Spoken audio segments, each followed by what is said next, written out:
this piece. My name is Giovanni Scotto, Associate Professor at this university, and my field of research and action, because I try also to complement what we are studying and what we are teaching with some practical aspects, is peace and conflict, and the idea of conflict transformation, so that conflicts are not only something that you have to endure, to be subject to, but are social phenomena which, to a certain degree at least, can be managed, can be shaped in a specific way. As we shall see when we enter the international realm, this idea of shaping, transforming becomes much more complicated, of course, rather than in society. But if you take communities, if you take interpersonal relationships, at every level of social complexity, you might find social conflicts arising, and you might find the idea that you don't just need, or that it's not sufficient to have norms, it's not sufficient to have might in order to solve or manage or transform conflicts. And this, by the way, is something that at the beginning of Western civilization has been discovered by the ancient Greeks when they established the first of, let's say, of the modern systems of law in like 2,500 years ago. They invented law, they invented internal rules to govern the polis, and then they discovered it's not enough. Okay.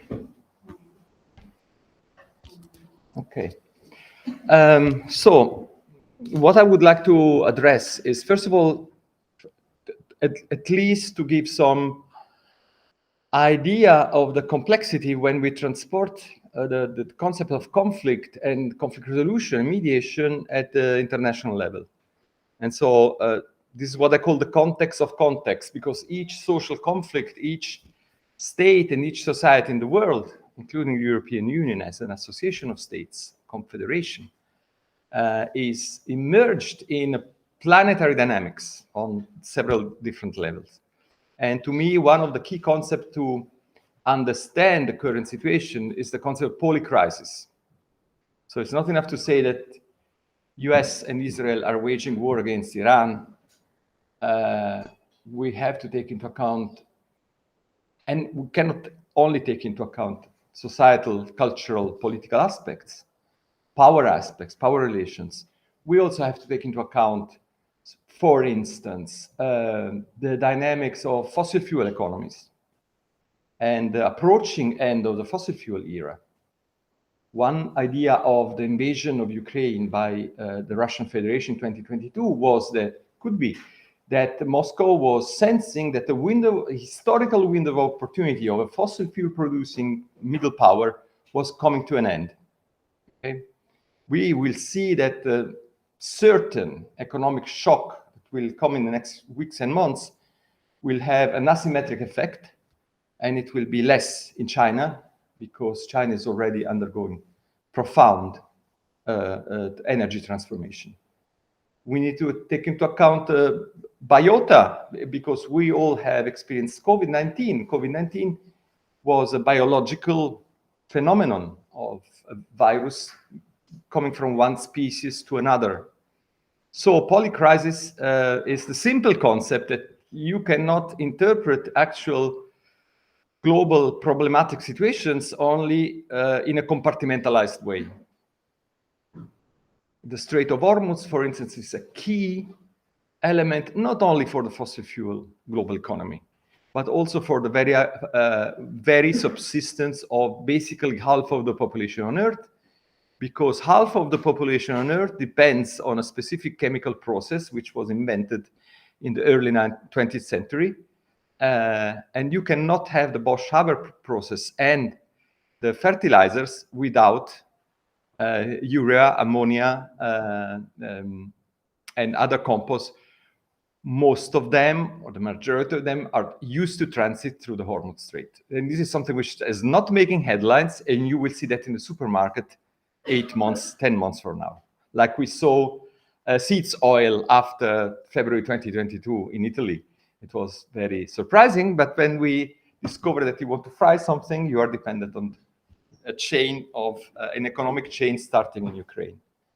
So, okay, I will devote a couple of minutes to the Polish crisis just in order that you sense the problematic aspects of agency in the international system, and then I will introduce peace mediation. I assume, except for the people who have followed my courses, you might not be very familiar with the very concept of mediation and peace mediation, so we'll explore that one.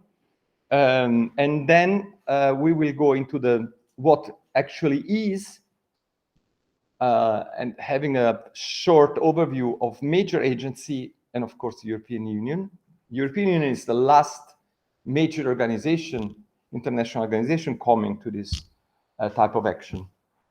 And then I will open the windows to what could be, what should be. And the Germans say the ist and the soll. So what is right now and what we could aspire to.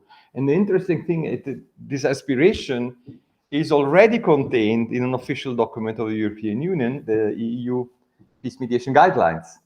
And so the last part of my presentation will be focused on the guidelines, which is an existing document, but it's at the same time a challenge for the organization, because the organization is not living up to what the document proposes or prescribes as effective peace mediation. Okay, compared to the summary I was circulating a couple of days ago, I will stay short with specific examples. I will mention a little bit some situations. I hope to produce something about Kosovo, about South Caucasus, and about Colombia, but I'll have to leave this aside. This will be a framework, and there will be certainly other possibilities in your career, in your academic path, to deepen what those situations are. So a little, a few elements on the Polish crisis. This comes from systems approach and system thinking. A few elements of making sense of systemic crisis are distinguishing between the category of vectors or conduits, material aspects of the system, energy, matter, and then information, and then the biological aspect of the system. So then there are factors of stress which are at a slow pace. For instance, take Europe and take the trajectory of European energy markets from the late 90s to 2022. It was a situation of growing dependency from the Russian Federation. It wasn't from one day to another, but it was just a number of factors going in that direction. So slow factors impacting equilibrium systems. And then there is this third element, which is triggers. In the case of Europe, for instance, February 24th, 2022, with a full-scale invasion by the Russian Federation of Ukraine. So basically, the trigger of the full-scale invasion produced a spike in energy prices in the European Union, produced a spike in the price of seed oil in our supermarkets. And well, one aspect of systemic crisis is that you understand the complexity of the system after the trigger kicked in. It's a little bit complicated to understand how a system works when it works smoothly.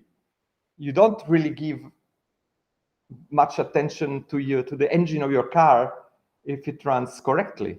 You simply put some gasoline and some oil every now and then, and there you go.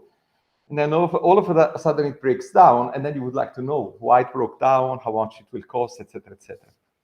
Okay, some systemic crises have just an intrasystemic impact. So let's say subprime crisis 2008, coming from major imbalances in the global economy, having mostly economic impacts. Other crises have an intersystemic impact. And so basically COVID-19 impacting on a negative way on economic output and in a rather positive way on emissions, on CO2 emissions. And so we have to untangle the way different single crises in single systems of this complex planetary system, how they interact. Usually, there is an effect of positive feedback, of mutually reinforcing effects. You have one crisis which then produces the elements for making another crisis worse. Very rarely, like in the case of COVID-19 and CO2 emissions, one crisis could have positive effects to another crisis. Okay, well, sometimes in the history of the institutions of the European Union, external shocks have encouraged the Union to take up new instruments of integration. And I would say probably the war in Ukraine being one of the major examples in this. But usually one crisis feeds into another. Okay, I won't go into global ecological crisis. One thing that I say in my courses is, if you are not worried about ecological crisis, if you are not worried about especially climate disruption, it means that you know enough.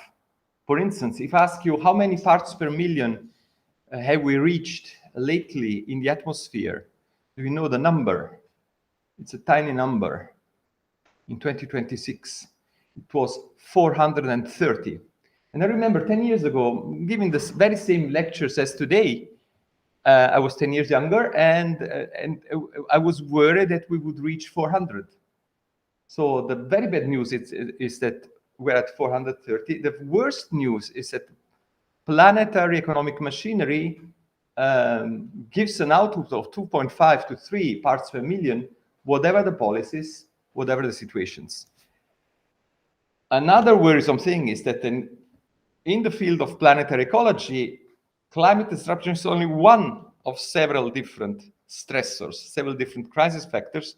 In 2009, we were in the red zone for 3 of 12 identified global stressors. We are now, as you see, like more than half of the 12 identified stressors. We are in the red zone, so we should do something. This comes from the Stockholm Resilience Institute, which is leading think tank in terms of analyzing the poly crisis.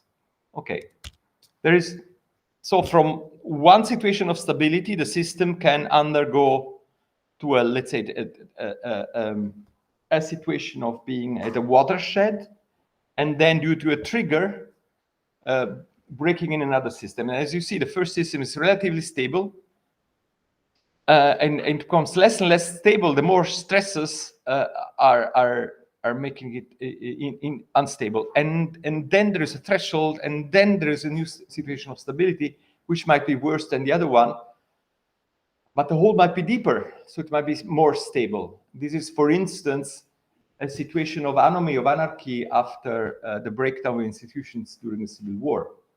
It's relatively easy to start a civil war. It's relatively difficult to end one. If we have somebody from the Southeast Europe, the Balkans, in the former Yugoslavia, you have several examples of crises which last decades, where you are in quite a deep hole, and transforming this is more complicated. Okay, so just one very short note about today. I always think it's strange. I sit in front of people and I don't mention what's in the news. So what we have a number of stressors on the international political systems right now acting. And I would say, if I had to subsume this, return of regional war as an acceptable means of state politics. We condemned the Russian Federation for the Ukraine invasion. Now we have a situation of attacking Iran, which has a major component of global instability. There is another aspect, it's delegitimization of diplomacy, because the attack took place when in Geneva there were talks between US and Iran.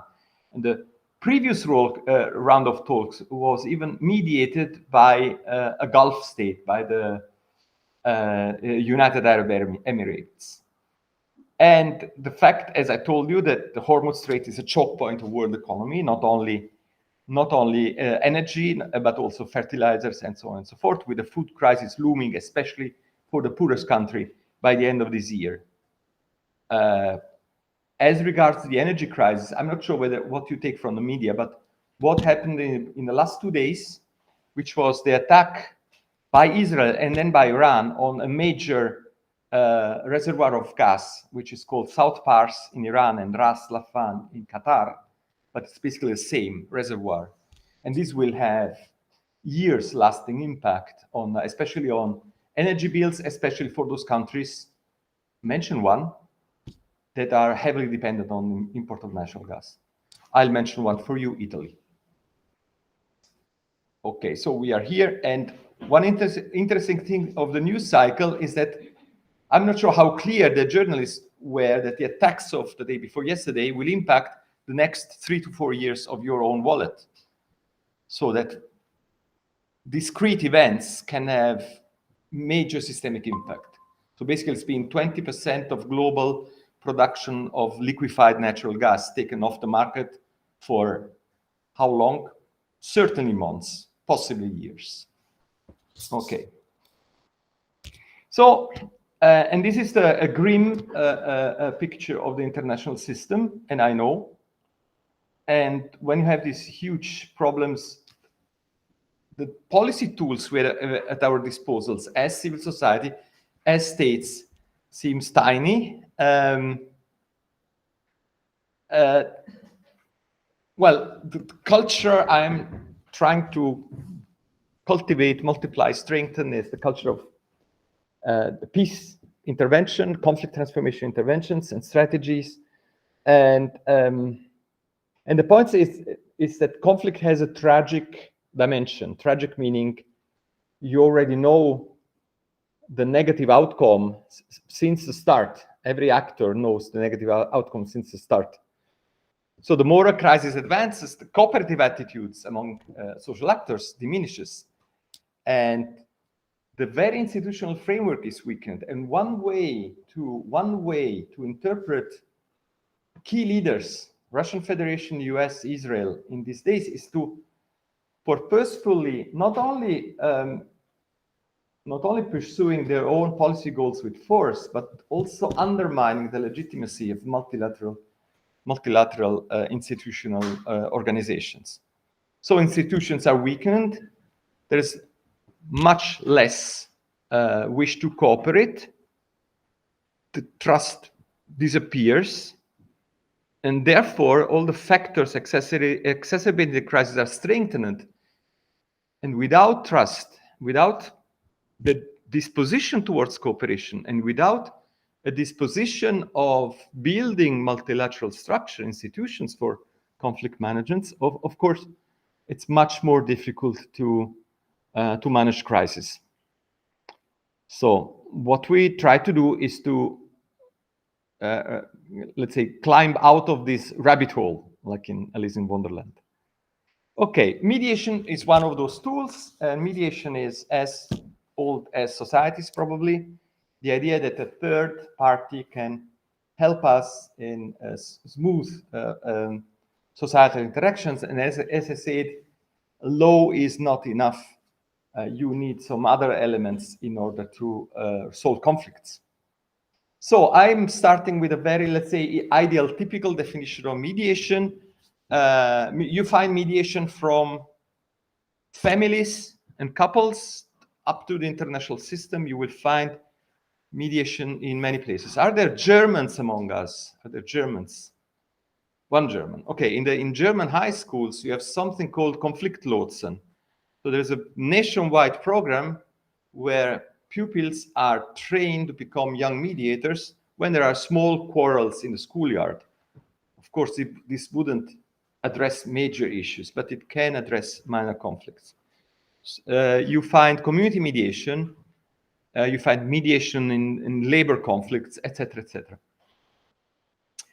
Well, it's a process involving communication and involving some sort of face-to-face interaction. It's not only exchange of documents. It's a voluntary process. This is all ideal type, because then when you translate mediation, some of those elements won't be present. A third party intervenes. Well, this is key. Otherwise, we will just have negotiations. If Professor Leonardo and myself have a quarrel and we are solving it by ourselves, we negotiate a solution. If we need a director to mediate, then we call the director, and he will be mediating our issue. Okay, mediator is tendentially impartial and tendentially accepted by the parties. And this is a key aspect when you work family mediation, when you do community mediation. In the international system, it's slightly different. Mediator has usually no decision-making powers. It's no judge, no referee, no umpire. So it's not up to the mediator to say who's right and who's wrong, to distribute guilt. What the mediator does is to support the process, supporting the parties to reach a solution which corresponds best to their interests and basic needs. And there are a number of assumptions there. Communicative process, to a certain degree, rational actors, to a certain degree, self-awareness of your own interests and needs. You cannot always take for granted this. I think in social phenomena, we have to take into account sheer stupidity, so the inability of understanding where you're at. I think there is a lot of sowing the branches we are sitting in the current system. I think the Trump presidency is a egregious example in this.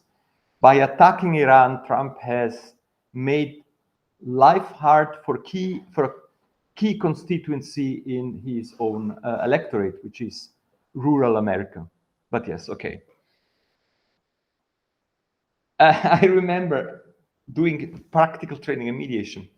A participant in one of my workshops asked me, well, tell me something. If we are not allowed to judge, so you don't say who's right and wrong, and we are not allowed to, or we should refrain from making suggestions how to solve a problem, what are we actually saying? Because in his mind, everything was either judgment or suggestion, or rational elaboration. So mediation can, just a second, always have the animations which don't work. And okay. So we can identify 4 different change domains. One is the transformation of interaction, and this is normal in human interaction. We would speak in one way when together.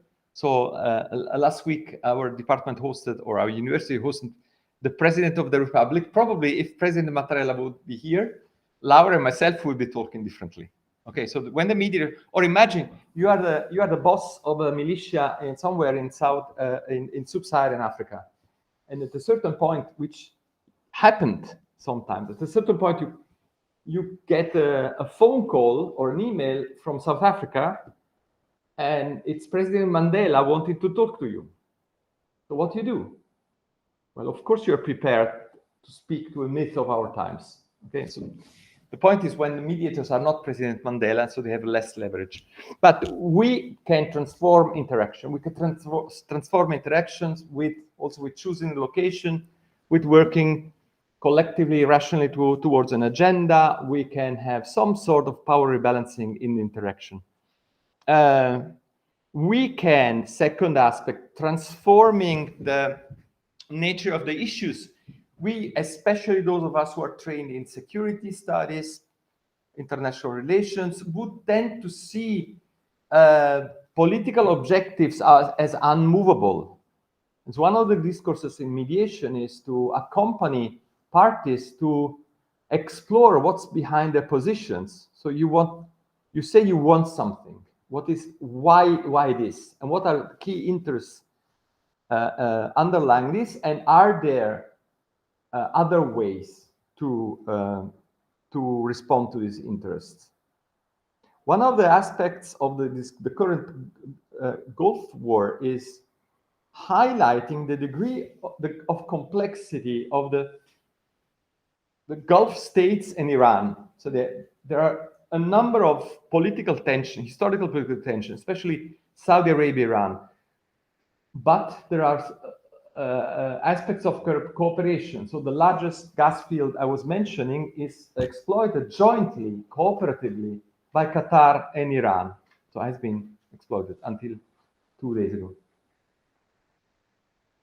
So what type of cooperative response you can have to satisfying your interests. Okay, so we make the bargaining process more intelligent in a way.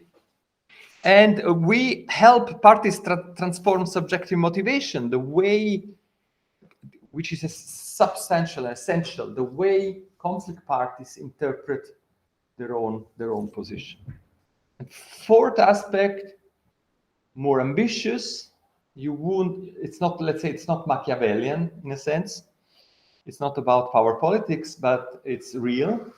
And it's a long-term transformation of relationship among actors.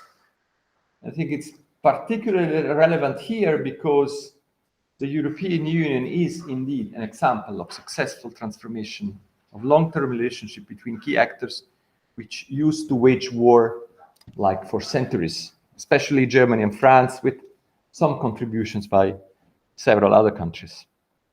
Okay, so I would like to,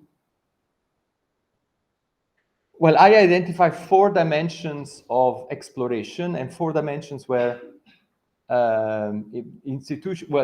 which institutions should take care of or be attentive.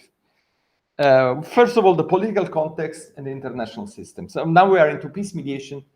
So we are specifically going to the international system, internationally relevant conflicts. Most of the internationally relevant conflicts have been civil wars from the end of the Cold War, from 1989 until basically 2022. And then there has been a major return of interstate war with the Russian invasion of Ukraine. And within this broad context, you have organizations. And those organizations, we will have a closer look. It's not only that the UN are there or the Secretary General of the UN is there. There are all sorts of institutional devices, resources or lack of resources. All of them make up a constellation, which I call the operational framework. In Italian, I would choose the word dispositivo, which is a little bit too elaborate in English. Operational framework means that institutions do not work in a void, but there are avenues of action because of procedures, because of rules, norms, because of resources, because of expertise and know-how.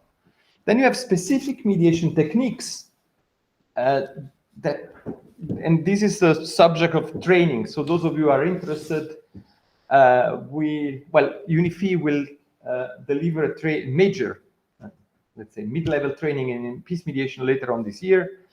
The best one, of course, is in Switzerland, ETH, but you will learn techniques. You will learn how to facilitate a meeting. You will learn how to set up an agenda. You will learn how to draft a final agreement, and so on and so forth, techniques. Then there is a 4th element, which is cultural and dispositional, and it's personal, and it's what I've called the mediator's habitus. It's a bit confusing because habitus, let's say our senior colleague and great master Pierre Bourdieu has kind of occupied the term. But, there's an explanation here.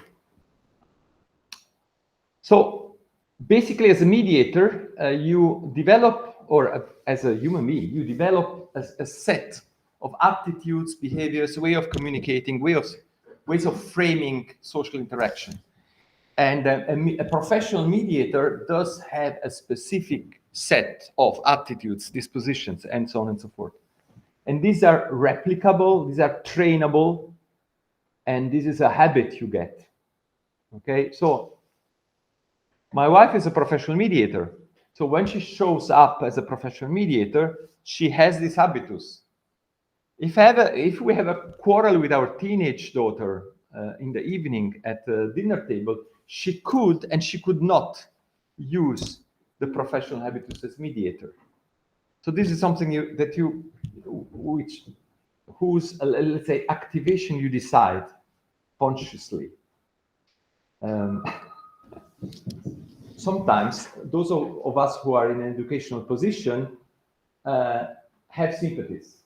We are human beings, so we have sympathies. And we have antipathies. I was very proud as an educator, a professor. I never show my antipathies in a group of students. And then 10 years, 15 years ago, I co-led a session with a psychologist. And after the session, she told me, hey, Giovanni, you really don't like that one student, do you? So I understood that let's say my habitus was not perfect, because if my colleague psychologist found out, perhaps the student would find out as well. Well, usually we like everybody. Yeah. We have a positive disposition. But you see, professors have a habitus as well in educational ways of setting up this aula, this space. Okay, the instrument, the tools I've already mentioned. There are a number. There are libraries on mediation instruments. A few more words on the operational framework. There is a key adjective here, and it's actionable. What does this mean? We shall see this in the United Nations Charter. You are probably familiar with the United Nations, and Article 33, peaceful means of settling disputes among states. Mediation is one of them. And it's great. So you have Article 33, Chapter 6, you can refer to. But do you have the expertise? Do you have what type of procedures? Does the Secretary General have resources? Does he have personnel? So all of these make the operational framework, which makes mediation more or less likely, because let's say if you just have to push a button in order to set up these procedures, it's very easy. If you have to invent it from scratch, it's very complicated. So who could mediate? Who is a suitable person? How should I approach the different parties? How should we set up the process? Usually politicians, especially top politicians, will return to this when we speak about the European Union, are not very sophisticated in, let's say, the intelligence of transformational processes. Mediation is a transformation process. And processes have different dimensions, different aspects, different speeds, different voices, actors, tables, shapes of tables. So how do you group the issues? Do you deal with the most problematic one at the beginning or at the end? One of the key historical mistakes of contemporary history, and we are paying dearly for this. 1993 Oslo Accords, and the mediators didn't understand between Palestine and Israel. And the mediators didn't understand that not having a definite rule on Israeli settlements at that point in time, 1993, was a recipe for disaster, because what happened afterwards was 1993, you would have 100,000 settlers in the occupied Palestinian territories. 100,000 is 2 neighborhoods, 2 quarters of Florence, manageable. Nowadays, you have 700,000 rising, with a whole new infrastructure wasn't there in 1993. So the whole two-state solution has become utterly and completely unviable, not for political or ideological, but for practical purposes. Whether you relocate 700,000 people. Okay, so you need to be savvy of processes and what's important in processes. Okay, when we speak mediation, we speak about, well, I'm just starting with, where is it?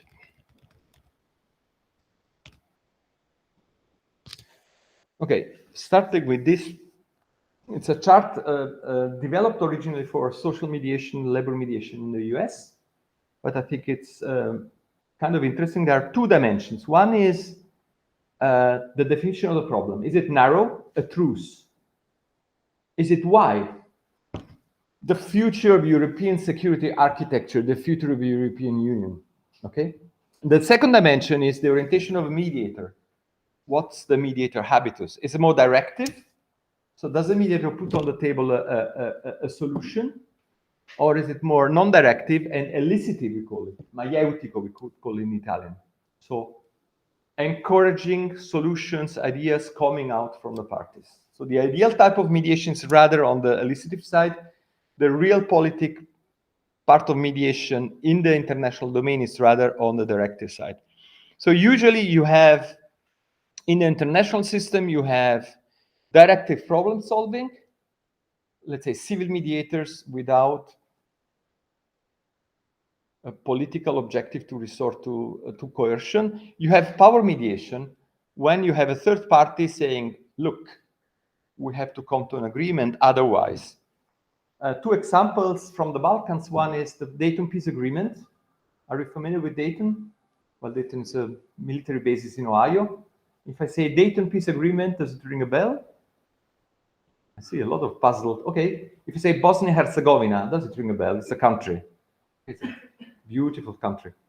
You can fall in love with it. And one of the key moments in 20th century history was the genocide in Srebrenica, July 1995, military intervention by NATO, August 1995, and then the pressure to the conflict parties to sit at the table in Dayton, Ohio, and to work out a solution.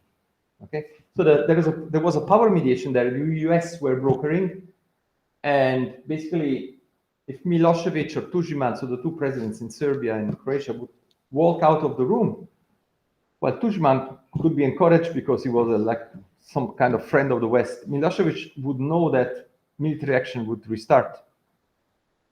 So that was power mediation. Another example is Rambouillet. Do we have some French people here? Rambouillet is a castle. Oh, well, wonderful. A castle, I think, near Paris. I'm not sure. And Rambouillet, there was another major diplomatic. Well, it was an éclat. March 1999, approaching the Kosovo War, major Kosovo War. Armed conflict was already there. Kosovo is nowadays a quasi-country in Europe. It used to be a province, Albanian-speaking province in the Federal Republic of Yugoslavia, later on Serbia, with aspiration for independence. Rambouillet was basically NATO, especially the Americans, NATO, the West, bringing a document on the table and saying to President Milosevic, sign otherwise. So that was not really a negotiation. It was like an ultimatum. Okay, March 1999, Rambouillet. So you see how many different things can happen in top-level diplomacy.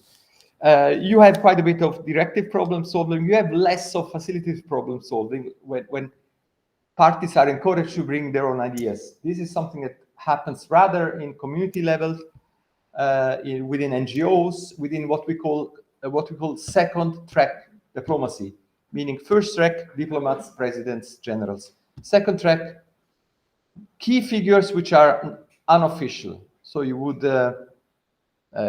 you could start a dialogue in Italy with not with President Meloni, but going to some key figures of the government, the center-right coalitions, which are not the president of the foreign minister. And that would be second-track diplomacy. And there you use facilitative problem-solving approaches.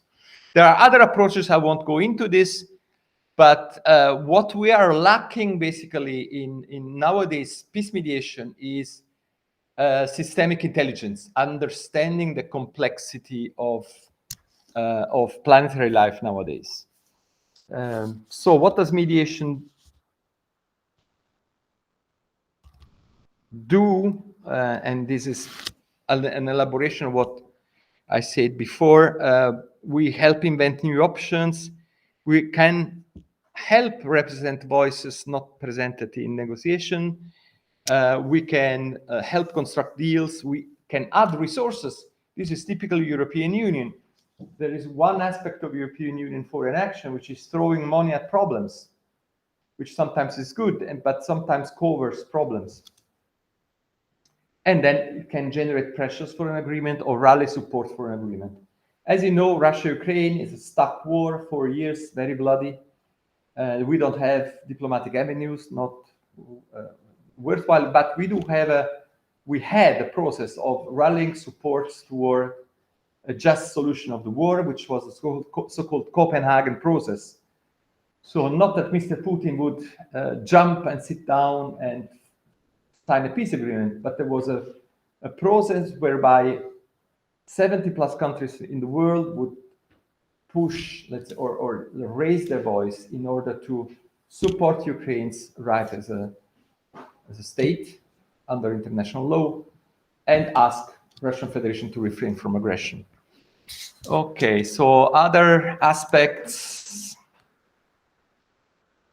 Well, one aspect is providing information, which nowadays it's not very trivial anymore as it used to be, because we work and live in a world of post facts, in a sense, or where fakes are everywhere. So providing information is important. The third party can kind of be a guarantor for the quality of information which can be shared. I'm going back to the Gulf, and this huge gas field is interesting because Qatar and Iran were not really historically very good friends. Different types of Islam and different geopolitical positioning, etc., etc. But that one gas, geologically, that one gas field was shared by the two countries, and the two countries are exploiting it or used to exploit it. And they had to cooperate on a technological, geological aspect in order to. So you see there were aspects of cooperation there. In order to open up aspects of cooperation, it's useful to have information, for instance, overcome trust barriers, social emotional barriers. One aspect, and this pertains to the mechanism of process, I'm pretty sure that Ukraine and Russia have some sort of channel.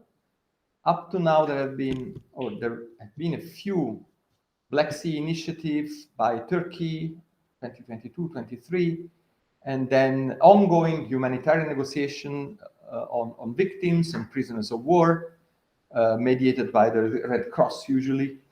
There has been an attempt by Cardinal Zuppi, which is Archbishop and leader of an Italian NGO, Comunità di Sant'Egidio, to broker an agreement regarding children, which, as you know, they had been abducted in mass from Ukraine. So I'm pretty sure there are some channels. As you might understand, if there should be a truce, sitting down in a negotiation table, which could not be the show of the Trump presidency, but some serious negotiation, this is complicated.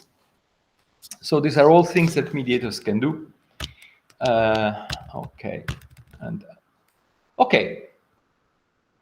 11:05. Let me check the shape of glucosium attention.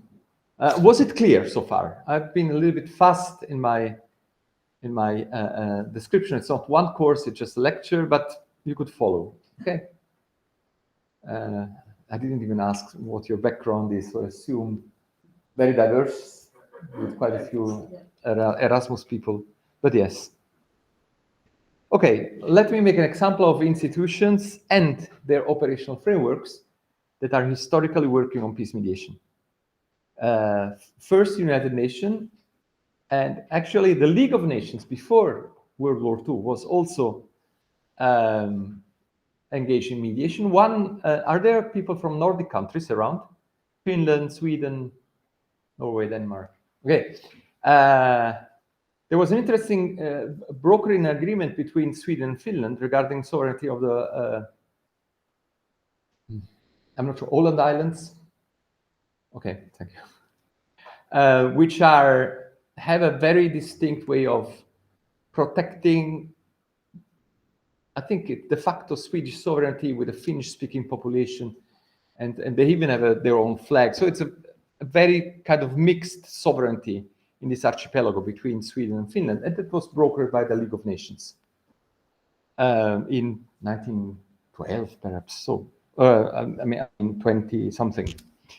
Okay, United Nations has mediation as a tool of peaceful settlement of disputes in Article 33, as I said. Since 1994, we have in Europe the OSCE, Organization for Security and Cooperation in Europe. Very interesting organization, completely torpedoed by the Russian invasion of Ukraine. Why? OSCE came out. Are you familiar with the OSCE? Perhaps international relations people are. Others are not. Okay. 1975 or 72, actually. Again, Nordic country. A conference starts in Helsinki, Finland, and we are we are still in the Cold War, and there is a lot of tension, but there are some new elements. There is the Ostpolitik by the West German government, and there is an attempt to settle, let's say, unsolved diplomatic issues in the post-Second World War order. And this was especially the interest of the Soviet Union. So basically, the Conference for Security and Cooperation in Europe, CSCE, was called out in 1972. It lasted 3 years until 1975 with the Helsinki Final Act. What did it mean? It meant that West Germany would recognize the international, the Oder-Neisse line as an international border between West Germany and East Germany. Basically, Europe would recognize the status quo of the post-World War II Eastern Europe, because, as you might know, the Soviet Union basically took one part of Ukraine and gave to Ukraine one part of Poland, and then they took Kaliningrad, former Königsberg, which was part of the German Reich, and it's to this day part of the Russian Federation, and so on and so forth. All of this, 1975, all states in Europe, plus the NATO states, so Canada, Turkey, and so on, decided, okay, we accept this. We accept the status quo of 1975. And it was a place where East and West would meet, let's say, at the same height. When the Cold War ended, the CSE became OSCE. And the OSCE has been instrumental in the late 90s, early 2000s, to manage quite a number of so-called ethnic conflicts. Well, not so well, sometimes in a very interesting and very productive way. Russian-speaking minority rights in Baltic countries, one example. Field missions in post-war Bosnia and Herzegovina, one other example. Post-Soviet republics, especially Georgia, but also Armenia, Azerbaijan. So OSCE was engaged. It was low-key. It was not a power organization. You had to mediate a lot, of course, because Russia was part of it. So in conflict where Russia was, let's say, a conflict actor, you had to kind of negotiate. But this has been very interesting and produced quite a bit of new instruments and operational frameworks. European Union has come last, as we say. And then there are quite a number of states doing peace mediation. Well, Switzerland comes probably to mind to everybody. Is there some Swiss person? I don't think we have an Erasmus yet. I'm partly Swiss, so we can say we have a Swiss citizens in the room. But interestingly, Switzerland was not a mediator until a few years ago. Switzerland was rather a host, rather, you know, the guy whose flat is free and you throw a party in that flat, but he's not a soul of the party or the organizer of the flat. Okay, that was Switzerland until the late 90s. And then they started to have a more ambitious peace policy. So very interesting. And the Italians among you can read the Italian documents of the Swiss Confederation because they are interesting. Finland, we have a key personality here, Martti Ahtisaari, which used to be Finnish president and then has become the founder of a, let's say, state-friendly NGO and a mediator in several different conflicts in Europe. Germany has lately, in the last 10, 15 years, developed a peace policy and interesting capacities for mediation. Let me tell a word on Italy. It's our country, I'm part of the effort. Italy is a country which has informal and economic good relations with a lot of countries. It's generally seen in a positive light in several regions in the world. We don't have as heavy a colonial past as other countries. We are a place of heritage, of culture. Everybody knows Rome, Venice, Florence. So they are universal symbols. So let's say we have a potential, should I say, prestige or social capital to expand. Interestingly, Italian foreign policy has been underachieving systematically over decades. Like, I don't know why. For instance, Italy being able to position people at the top of the European Union, but very little directors in the European Union structures. And if you do European Union policy, you need middle-level management of your country, which are supposed to be EU civil servants, but they're kind of friendly also with their former country. In some situations, Italy has brokered agreements which went counter their own interests. Two examples. One is the new banking regulations of the late 2010s, and the second one, gigantic, was the Dublin regime of asylum seekers. Basically, that the people coming to Europe should apply for asylum in the country where they land. And this was with the center-right government. It was brokered in the, I think, 2018 in Brussels. So against our interest, because it's very clear, Central Mediterranean route, it's meaning several 100,000 people that come over the decades into Italy. Okay, last actor are civil society organizations, and this is interesting. Oftentimes they are created by former statespersons, statesmen, stateswomen. Marti Attisari is a case in point. There are several others. In Italy, as a civil society organization, we have the already mentioned Comunità di Sant'Egidio. But what we are witnessing now in Italy is that Italy is working with some civil society organization, some university, including ours.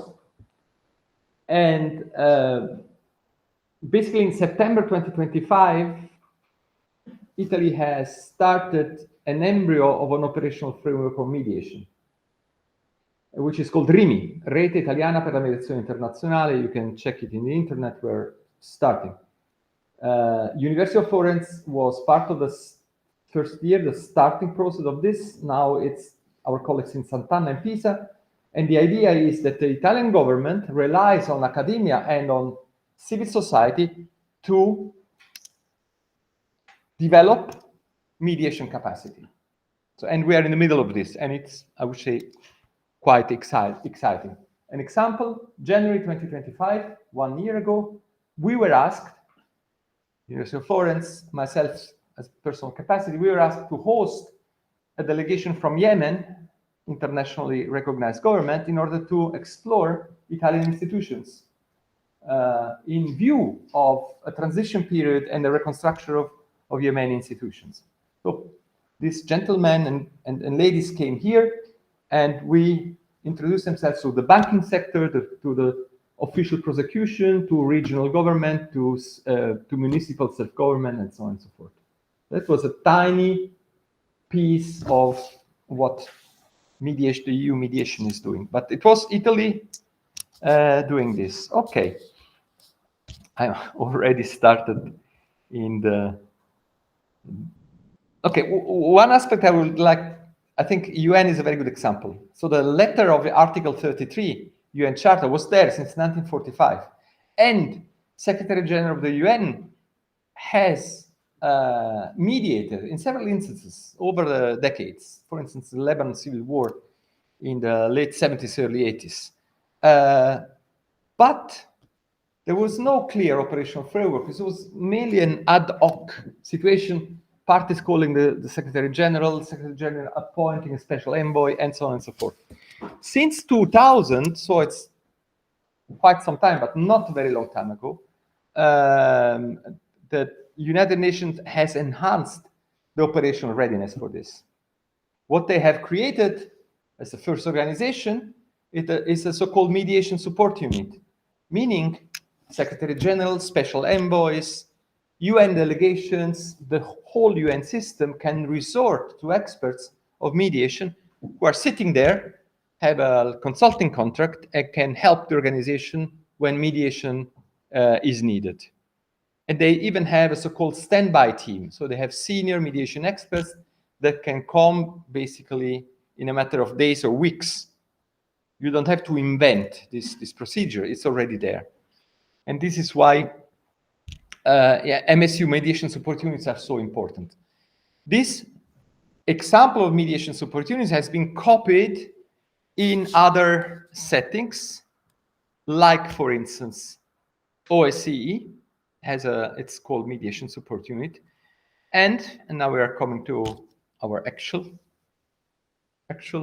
field of interest, by the mediation the European unit, which has a mediation support team within European External Action Service, CI or ES.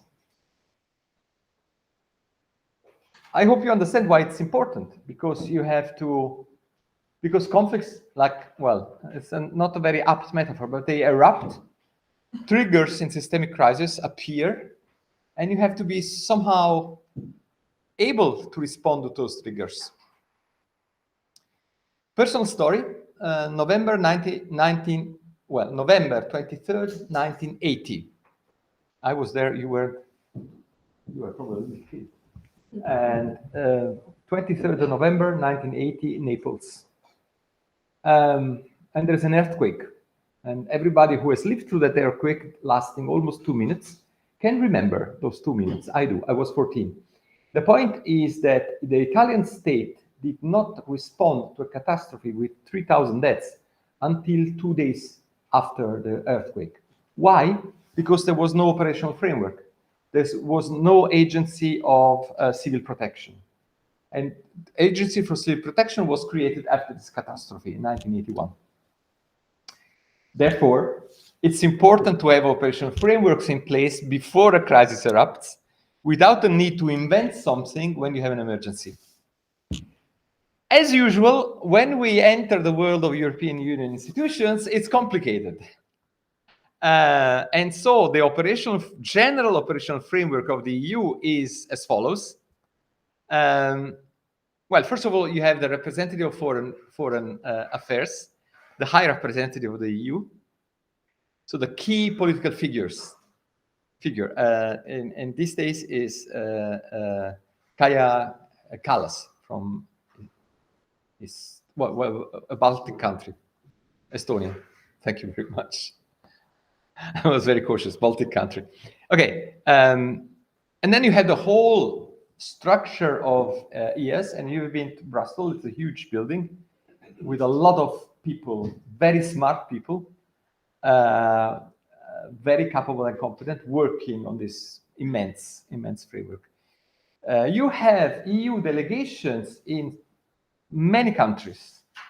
You have special representatives on specific areas. For instance, we have a young former politician of Italy as a special representative for the Gulf country, Mr. Di Maio. I haven't heard from him the latest war.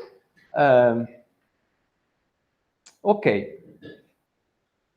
But not only this, you have, since the early 2000s, when the European Union has started to develop also military capability, you have peacekeeping missions organized directly by the EU, usually in collaboration with the United Nations. Usually there is a broad mandate and the EU takes over operational tasks. So, and now more to the technicalities of the EU functioning of the operational framework is a key aspect, and I would say not very well known, is the instrument contributing to stability and peace. Basically, purse with some, let's say, administrative procedure to unlock resources. In the specific case of mediation, it's been for a few years, 3 iterations, so I think like a dozen years. It's been a structure called Hermes. What is Hermes? Europe stays for European Resources for Mediation Support. And now we're really entering the technicalities of the operational framework of the EU. How does the EU do mediation? Basically, Hermes is a consortium of academia, and civil society organizations, which are professionals in the field of mediation. There is a bid every 4 years, and there are several consortia participating in the bid and then getting the Hermes contract. This has been the structure for the last 12 years, and this was the framework within which we did the Yemen project.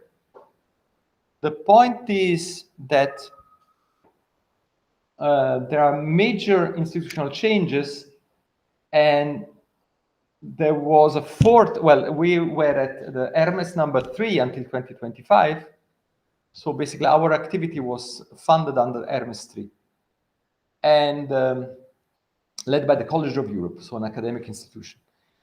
Basically, what has happened is that there was a bid for Hermes 4, consortia were formed, made an application. It's an instrument of few million euro, so it's substantial amount of money. I think several tens of millions of euro for this. The EAS organized the bid, consortia were formed, made the application, and then during the application process, the whole process has been cancelled. This was summer 2025.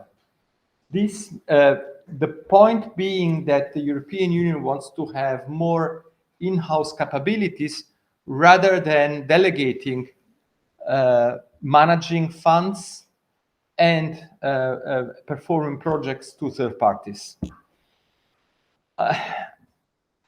I think we are still in a limbo. So institutionally, so the operational framework of the EU is undergoing a huge transformation.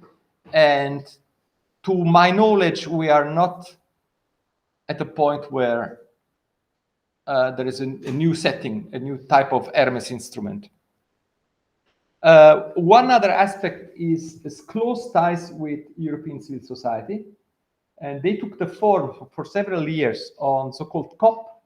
So every year in October, there was 3 days of conference for the community of practice on peace mediation in Brussels. People would be invited, like 100 to 200 people. Again, practitioners, diplomats, academics, ambassadors, and so on and so forth. Even grassroots people doing dialogue work, exchanging opinions and ideas about the state of the art of mediation. This is important because, and now I'm going to the document, the last part of my presentation.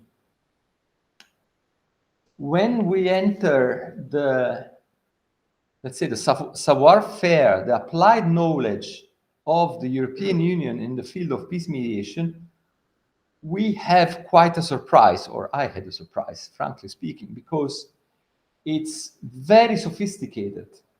What it means that the EU has made, or EAS has made a great job in harnessing the intelligence experience of this community of practice. We are speaking about a network of, I would say, several dozens organizations, not 100, but several, well, 50 to 70 organizations in the European space. Quite a number of universities doing research on peace mediation and offering training. I would say community of practice of several hundred people. So in case this whole thing makes you curious, and I think of at least 2 persons here in the aula who are curious about this as a career path, it's a possible career path, and it's a closely knit community of practice that can understand each other, has a jargon, has a way of looking at world problems and conflicts. And it's very commendable that the European Union harnessed this general knowledge. So the community of practice idea has really brought fruits. We have several documents dealing with the peace mediation in the European Union. The foundational political document is updated in 2020, the EU concept on strengthening EU mediation and dialogue capacities. This is politics, This is the states and the Commission getting together and formulating the lofty goals. Our friend Federica Bicchi has an interesting metaphor, and she speaks about architects and engineers of European Union policy. So the architects sat in 2009 and then again in 2020, organizing the policy foundation for the EU role as a mediation actor. But I think it was later on, this one is a second or even third version, but there is a version 2024, and it's a document I really recommend to read in case you're interested in EU policy, and also reading it from the sociological point of embodied values. EU peace mediation guidelines. Of course, it's free to download. We have translated it into Italian last year in the framework of our collaboration with Italian Foreign Ministry, because we thought that Italy can learn a lot by the European Union best practices.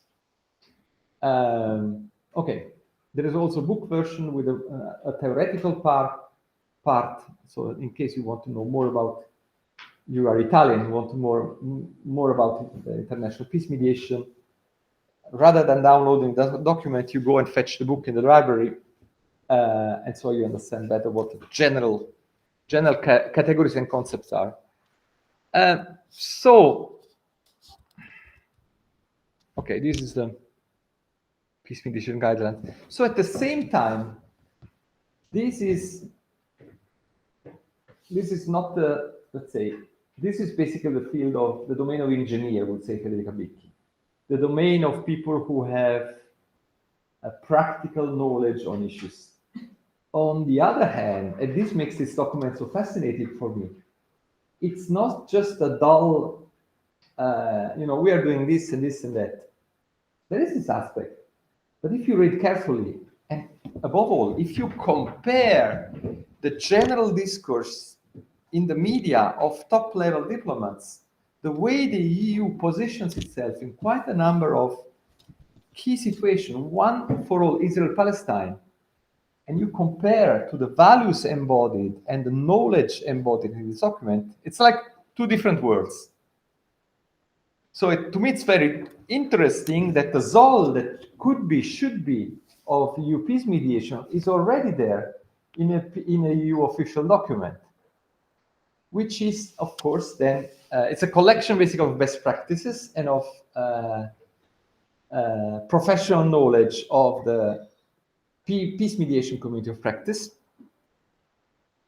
and has also like an ambition. So for instance, first of all, it defines EU mediation, I'll say a bit bombastic, as a multidimensional, multi-phase, multilateral, multi-level approach.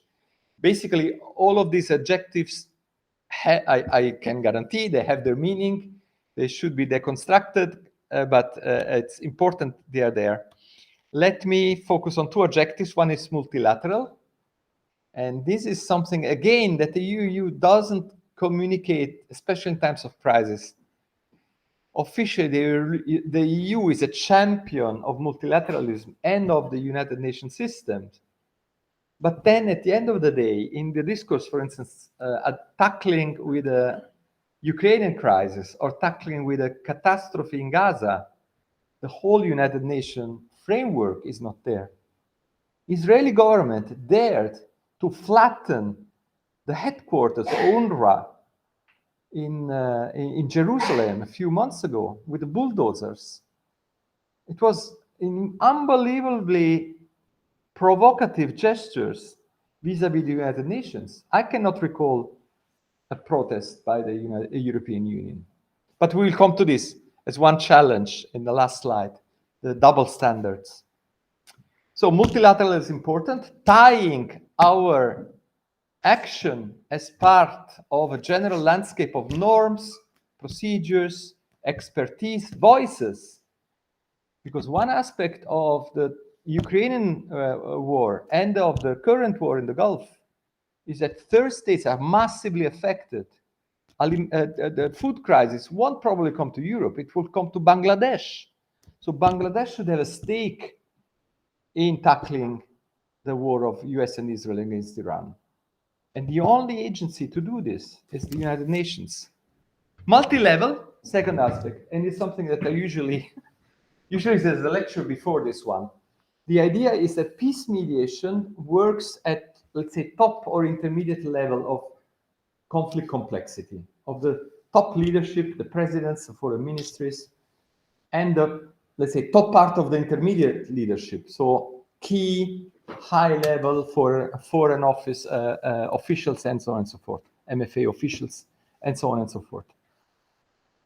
Especially in civil wars, and especially in the last 30 years, the last 3 decades, we have amassed an amount of experience, knowledge, wisdom, good practices, successes in managing, resolving, transforming, preventing conflicts by working at different levels of society. So basically, one of the discoveries of OSCE in post-Yugoslavia was that it's important to be in that one town. Would be Mostar, Tuzla, Banja Luka, Prijedor, and others. It's important because you cannot respond to everything from Sarajevo, from the capital. So basically opening up the diplomatic dimension to civil society, to social movements, to normal citizens, youth, women. We will have a look at this aspect in a second. So multi-level is important. When I speak about peace mediation, I say, well, so-called track 1, track 1.5. The other levels would be track 2, experts, unofficial representatives, and track 3, it would mean communities, people on the ground, grassroots organizations, municipalities, schools, hospitals, and so on and so forth. Okay, so 3 levels usually, and we're focusing in peace mediation level 1 to 2. Okay, there's an ambition on focusing on systemic aspects of crisis, and as we saw, that's the key, let's say, intellectual and political challenge of these days, and encourages partnerships and coordination. One aspect I didn't mention is that, I didn't mention a lot of things, but mediation has become a very crowded field lately.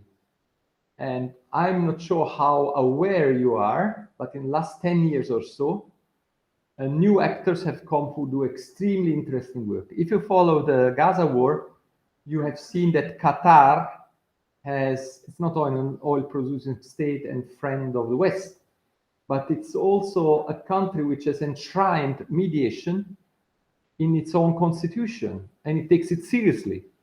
You might remember that Israel bombed Qatar trying to target the Hamas delegation a few months ago, another egregious act of disrespecting basic laws of diplomacy. You're not killing diplomatic emissaries. So Qatar is one of the actors, very interesting. In South Africa, lately at the University of Johannesburg, South Africa-Qatar Center for International Dialogue and Mediation has been opened. So there is this sort of South-South collaboration as well. Turkey has been an important actor as well. For instance, in the brokering the agreement for the shipping of food in the first year of the Ukraine war. China has been very important. China is eager to, like many other dimensions of development, it's eager to incorporate, develop its own mediation abilities. And in the current war, it's been a key actor for detent because it was 2 years ago in 2023, they brokered a landmark accord between Iran and Saudi Arabia. It was China brokering it. It was not the West or the UN, but it was China's intervention, try to find middle ground between the two rivaling powers in the Gulf.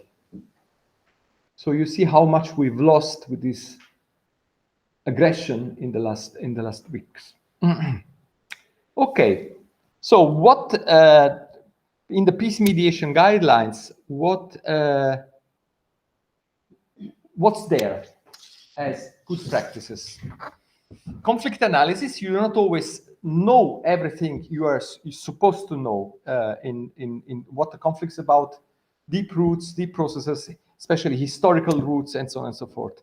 Conflict sensitivity. When you work in a conflict setting, whatever you do can have an impact, a meaning, a positive or negative impact. To my economic development students, I say, what is development about? Development cooperation about? It's about bringing resources. And if there's a social conflict, what will, and you define conflict by control over resources, what will this produce? Of course, it exacerbates conflict because there will be a rivalry. Who will control the resources you bring? So what you do, you don't bring humanitarian aid to Gaza, for instance, in the fear that Hamas could control or other militias could control.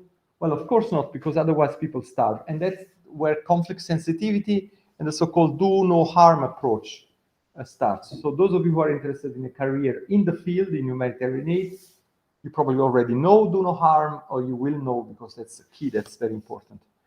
Coordination of different tracks, as I said, track 1, official, 1.5, like a bit in the middle, track 2, unofficial, track 3, on the ground. The ambition of the EU of coordinating and including all of these tracks. Incorporating transitional justice and human rights, I refer here to Colombia. It's a huge laboratory of transition, of peace process, especially in the field of justice. And here Italy is present. Colleagues at Bocconi have, no, I'm sorry, at Bicocca have projects on transitional justice. Our senior colleague Adolfo Ceretti, who is one of the leading experts in transitional justice for Italian conflicts. I'm very sorry. Very sorry. Just a second. Okay, here we go. So transitional justice is important, and there is something you can do. If I say transitional justice, is it, for how many of you it's a new concept? Let me see. You all know. You know. A lot of you don't know. Transitional justice means going from one political order to another, times of revolution, civil war, uprising, and so on and so forth. Things that were accepted or even normatively binding in the previous order will be legal in the new order. So how do you judge people who did something which was legal before?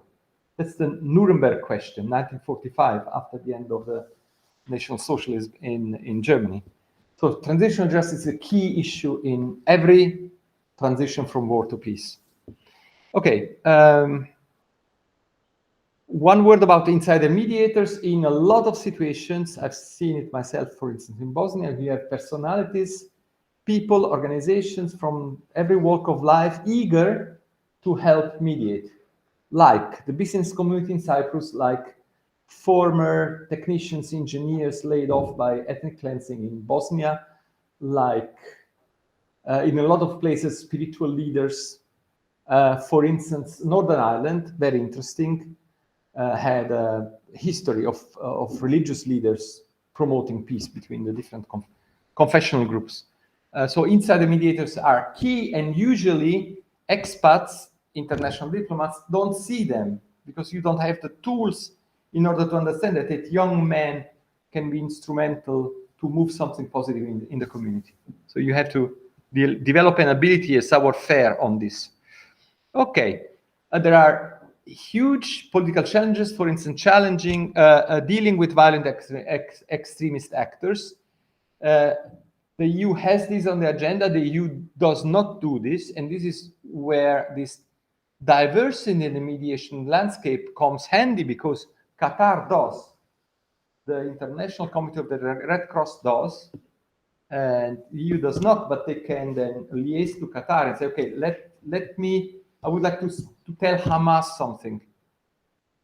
Kaya Kallas would not fly to Gaza Strip and talk to Hamas, but you can talk to Hamas via Qatar, provided the diplomats are not killed in the meantime. Okay. Psychosocial dimension is very important. So stress and trauma, because trauma is one constitutional part of conflict experience. And so you have to have this in your, let's say, intellectual landscape. And so recovery from trauma is very important. I think probably it's not here, but let me say a word on two communities, two social groups. One is women and one is youth. And both of them have been addressed in the past decades as actors for peace building, and the EU recommends in its own mediation processes to engage them. So there are relevant United Nations Security Council resolutions on this, 1325 on women, peace and security, and 2280 on youth, peace and security. So those of you who are interested, you can look that up. It's very interesting, very complex and fruitful processes. Okay, we're at the end. And I'm very sorry because I was so into my talking that I didn't leave space for conversation. I would have. We will have some minutes after the lecture. So okay, I have record the lecture, then we stop, then we can have a sort of conversation. Okay. Okay, great. So I will go rather quick on this. We have, so you could ask, what kind of mediator is the EU? You have a very strong normative message, especially in the guidelines and in the key principles, declarations. You have a de facto policy as a regional power, because EU has enormous economic leverage, is starting to have military leverage, and there is an idea that EU should become a strong actor in the international system. You have, I would point at two major issues of concern. One is embedded in institution, and is the issue of consensus. You might have followed that the Hungarian government is blocking support to Ukraine in latest major package of financial help. This is not uncommon. You will have in Francophone Africa, you will have France with its own interest. You will have in the Middle East, you have Germany with its own very specific history and political culture, where criticizing Israel is a no-no. And then basically the EU is has been inactive in the crisis. And this relates to the major, I would say, major issue, and it is the issue of the double standards. So those principles I say that I want to uphold, and then I don't care about in other situations. So an invasion is an invasion. A gross violation of human rights remains a gross violation of human rights, regardless of who does it. There is some even degree, I would even use the word cowardice in not wanting to address some key issue of the present day. And this is something that undermines the credibility of the EU. You don't pay the price today, you pay it later down the road.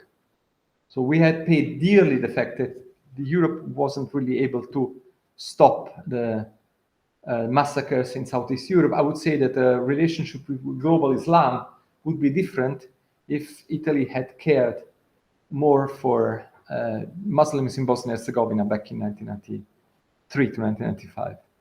Okay, so as you see, we still have outside a poly crisis going on.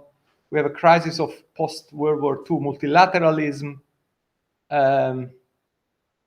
So the very framework I have been trained, all the professionals of this community of practices, hundreds of people have made their careers, their reflections, their successes. All of this is basically gone, or is undergoing such a transition that what will be left? When an invasion is invasions are there, not condoned. One part of the world doesn't condone the invasion. Even China does not condone the Russian invasion.